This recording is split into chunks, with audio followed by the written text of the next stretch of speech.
Hello, আসসালামু আলাইকুম প্রিয় শিক্ষার্থীবৃন্দ। আবারও আমি তোমাদের সামনে উপস্থিত হলাম একটি নতুন পাঠ নিয়ে। এই পাঠে সবাইকে শুভেচ্ছা জানাচ্ছি, সবাইকে স্বাগতম। প্রথমে পরিচিতি হয়ে নিই। পাঠ পরিচিতি, শ্রেণী পঞ্চম, বিষয় গণিত, অধ্যায় দশম, বিষয়বস্তু সংক্ষিপ্ত অঙ্ক।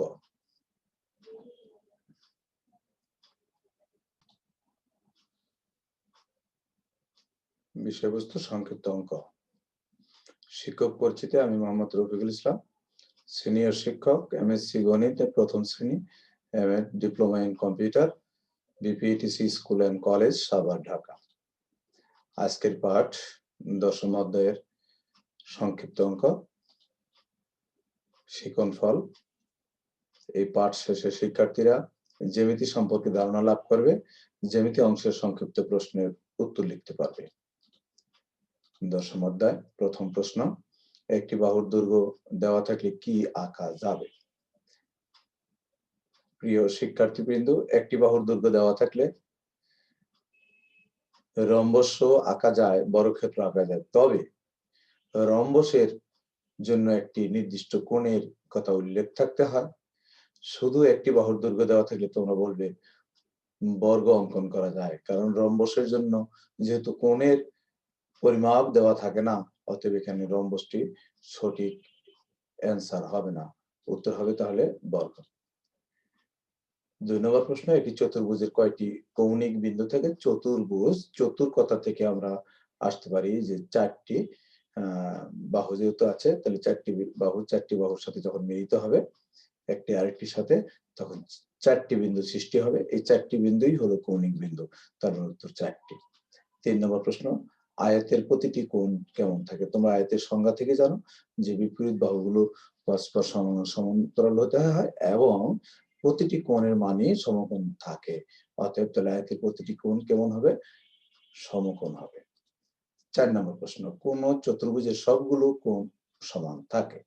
কোন চতুর্ভুজের? তো সেটা আয়তক্ষেত্রের কোণগুলো সমান থাকে এবং বর্গক্ষেত্রের কোণও সমান থাকে। অতএব তুমি লিখবে আয়ত এবং বর্গ।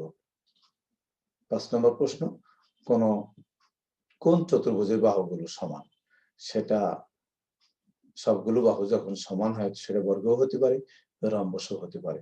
যেহেতু কোণের কথা উল্লেখ নেই, অতএব বর্গ বা রম্বস দুইটাই হবে। অতএব এবং দিয়ে তোমরা লিখবে বর্গ এবং রম্বস। 6 নম্বর প্রশ্ন, 4টি সরলরেখা দ্বারা সীমাবদ্ধ 4টি সরলরেখা যেহেতু আসছে, তাহলে 4কে আমরা 4টি রেখা যখন বলছে তখন চতুর্ভুজ নিয়ে আসবো, উত্তরটি হবে চতুর্ভুজ। সামুদ্রিকের বিপরীত বাহুগুলো কিরূপ হয়? সামুদ্রিকের বিপরীত বাহুগুলো সমান ও সমান্তরাল হয়, কারণ আমরা জানি যে চতুর্ভুজের বিপরীত বাহুগুলো সমান ও সমান্তরাল তাকেই সামুদ্রিক বলা হয়, এবং কোনো কোণ সমকোণ হবে না, তখন সামুদ্রিক হবে। এই কারণে আমরা বলবো সামুদ্রিকের বিপরীত বাহুগুলো পরস্পর সমান ও সমান্তরাল হয়। 8 নম্বর প্রশ্ন, সামুদ্রিকের একটি কোণ যদি 90 ডিগ্রি হয়, অন্য কোণগুলো কি হবে?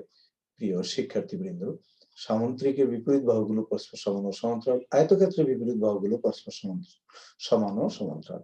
কিন্তু একটা পার্থক্য, সামুদ্রিকের কোনো কোণের সমকোণ থাকে না, অর্থাৎ 90 ডিগ্রি থাকে না। আয়তক্ষেত্রের প্রতিটি কোণই 90 ডিগ্রি হয়। যেহেতু বলছে সামুদ্রিকের একটি কোণ 90 ডিগ্রি, তার মানে সেটা আর সামুদ্রিক থাকে না, তখন কি হয়ে যায়? সেটা আয়তক্ষেত্র হয়ে যায় এবং অন্য কোণগুলো তখন 90 ডিগ্রি হয়ে যায়। এই জন্য এই উত্তরে আমরা লিখবো উত্তর 90 ডিগ্রি। 9 নম্বর প্রশ্ন, সামুদ্রিকের কর্ণ দুটি কোথায় সমদ্বিখণ্ডিত করে? কর্ণ দুটি তাদের ছেদবিন্দু অর্থাৎ মধ্যবিন্দুতে, কর্ণদ্বয়ের ছেদবিন্দুতে তারা সমদ্বিখণ্ডিত হবে। 10 নম্বর প্রশ্ন, সামুদ্রিকের কর্ণগুলো কি রূপ? সামুদ্রিকের কর্ণগুলো অসমান, অর্থাৎ সমান নয়, কারণ যখনই সমান হবে, সামুদ্রিক কর্ণ সমান হলে সেটা সামুদ্রিক থাকে না, সেটা তখন আয়তক্ষেত্র হয়ে যায়। এই জন্য সামুদ্রিকের কর্ণগুলো কিরূপ হবে? সমান নয়, উত্তর হবে। আর যদি কেউ সমান দিয়ে ফেলো, প্রশ্নটা একটু ঘুরে বলে, সামুদ্রিকের কর্ণ দুটি যখন সমান হয় তখন উত্তর হবে আয়তক্ষেত্র। সেটি কি ধরনের চতুর্ভুজ হবে? সেটা আয়তক্ষেত্র হবে। 11 নম্বর প্রশ্ন, ট্রাপিজিয়ামের কয় জোড়া বাহু পরস্পর সমান্তরাল হয়? প্রিয় শিক্ষার্থীবৃন্দ, প্রিয় শিক্ষার্থীবৃন্দ, এখানে পরস্পর দুইবার কথাটি উঠে গেছিল, একটা মুছে দিলাম। ট্রাপিজিয়ামের কয় জোড়া বাহু পরস্পর সমান্তরাল? তাহলে আমরা লিখব, উত্তর লিখব এক জোড়া বাহু। যে চতুর্ভুজের এক জোড়া বাহু সমান্তরাল হয়, অন্য এক জোড়া বাহু অসমান্তরাল হয়, সেটাকে ট্রাপিজিয়াম বলে। অতএব উত্তর হবে এক জোড়া। 12 নম্বর প্রশ্ন, ট্রাপিজিয়ামের কর্ণদ্বয়ের প্রকৃতি কিরূপ হয়? ট্রাপিজিয়ামের কর্ণদ্বয়ের প্রকৃতিও অসমান হবে। 13 নম্বর প্রশ্ন, রম্বস কাকে বলে? যে চতুর্ভুজের কি হবে, চারটি বাহু সমান থাকবে, কোনো কোণে সমকোণ থাকবে না, সেটাই রম্বস। তাহলে যে চতুর্ভুজের চারটি বাহুর দৈর্ঘ্য সমান, কোনো কোণে সমকোণ নয়, তাকে রম্বস বলে। অর্থাৎ রম্বসের সংজ্ঞা। আর যদি এটা সৃজনশীল প্রশ্নে আসে, প্রিয় শিক্ষার্থীবৃন্দ, তুমি এই রম্বসের সংজ্ঞাটি দিয়ে এর চিত্রটির সাথে সাথে দিয়ে দিবে। যেহেতু এটা সংক্ষিপ্ত প্রশ্ন, অতএব চিত্র দিতে হবে না। 14 নম্বর প্রশ্ন, রম্বসের কর্ণদ্বয় পরস্পরকে কিভাবে সমদ্বিখণ্ডিত করে? রম্বসের কর্ণদ্বয় সমদ্বিখণ্ডিত করে কিভাবে? সেটা হলো সমকোণে সমদ্বিখণ্ডিত করে। একমাত্র চতুর্ভুজ রম্বস যেটার কর্ণদ্বয় পরস্পরকে সমকোণে সমদ্বিখণ্ডিত করে, কিন্তু সামুদ্রিকের, বর্গের এবং আয়তক্ষেত্রের কর্ণগুলো সমদ্বিখণ্ডিত করে।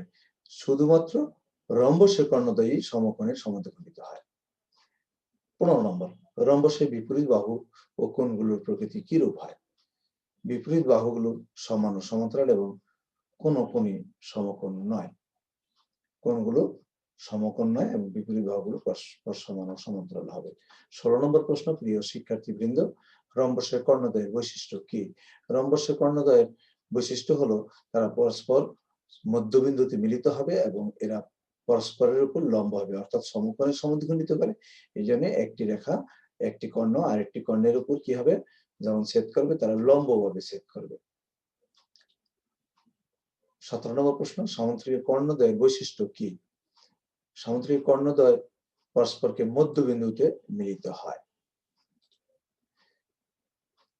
একটি বর্গাকার কাগজকে কর্ণ বরাবর ভাঁজ করলে কি ধরনের ত্রিভুজ তৈরি হবে? কর্ণ বরাবর একটি বর্গক্ষেত্র অঙ্কন করে যখন তুমি একটি কর্ণ আঁকবে, তখন দেখবে একটি সমকোণী ত্রিভুজ অঙ্কন করা হয়ে যাবে।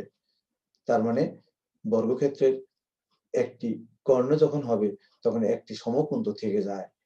এই কারণে একটি কর্ণ বর্গক্ষেত্রকে দুইটি সমকোণী ত্রিভুজে বিভক্ত করে। তাহলে কি ধরনের ত্রিভুজ হবে? সমকোণী ত্রিভুজ উৎপন্ন হবে। উত্তর হবে সমকোণী ত্রিভুজ। 19 নম্বর প্রশ্ন, বৃত্ত কি?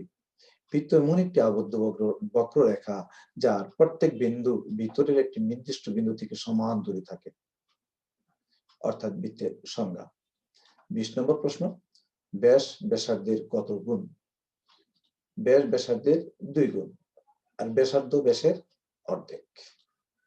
21, বৃত্ত আঁকার জন্য কি ব্যবহার করা হয়? তোমরা জানো, বৃত্ত অঙ্কন করার জন্য আমরা কি ব্যবহার করি?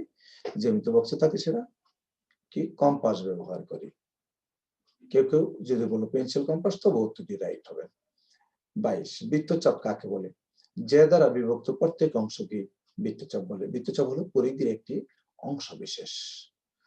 বৃত্তের প্রত্যেক ব্যাস বৃত্তকে কয়টি অর্ধবৃত্তে বিভক্ত করে? একটি ব্যাস বৃত্তকে দুইটি সমান অংশে বিভক্ত করে, তার মানে দুইটি অর্ধবৃত্ত হবে, তখন উত্তর হবে দুইটি।